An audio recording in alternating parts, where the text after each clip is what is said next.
인생을 살아가는 데 있어서 하지 말아야 할 것이 바로 낙심입니다.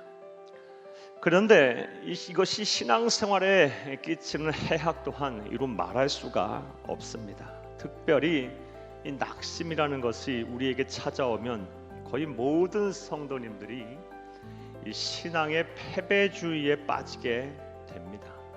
그렇다면 낙심하지 않으려면 어떻게 해야 할까요? 첫째로 속사람이 새로워져야 합니다. 즉 겉사람인 우리의 몸과 우리의 살과 뼈와 장기들은 세월이 흐르면 낡아져도 진짜 우리의 영혼인 속사람이 새로워지면 어떠한 상황 속에서도 우리가 낙심하지 않게 된다는 것입니다. 자, 그렇다면 우리의 속사람, 우리의 영혼이 건강하고 새로워지려면 우리가 어떻게 해야 할까요? 먼저 욕심을 버려야 합니다. 둘째로 예수 그리스도의 영인 성령님을 우리의 심령에 잘 모셔야 된다라고 성경은 말을 하고 있습니다. 자, 또 생각을 해보겠습니다. 어떠한 상황 속에서 낙심하지 않으려면 어떻게 해야 할까요? 둘째로 현재의 어려움을 무겁게 보지 않는 믿음의 눈을 소유해야 합니다. 사람들은 다 죽을 정도로 힘들다라고 이야기할 때 사도 바울은 별일 아니다, 어려운 일이 아니다라고 고백을 하고 있는 것입니다.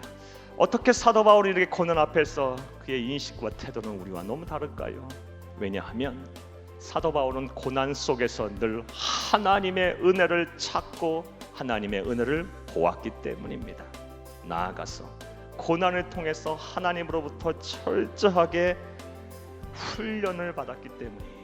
그래서 믿음의 눈이 생겼기에 그는 고난을 가볍게 볼 수 있었던 것입니다. 자, 또 세 번째로 우리가 어떻게 해야 낙심하지 아니할까요? 보이지 않는 영원한 것에 항상 주목해야 합니다. 잠시 있다 사라져버릴 이 보이는 세계에 집착하지 말고 결국 우리가 가야 할 영원한 세계, 보이지는 않지만 가야 할 영원한 세계인 천국을 날마다 바라보며 하루하루 살아간다면 우리는 어떠한 세계 사상 속에서도 낙심하지 않는 사도 바울과 같은 세상이 감당하지 못할 그런 믿음의 사람이 다 될 것입니다. 이런 복이 여러분 가운데 함께하기를 간절히 주의 이름으로 축복합니다.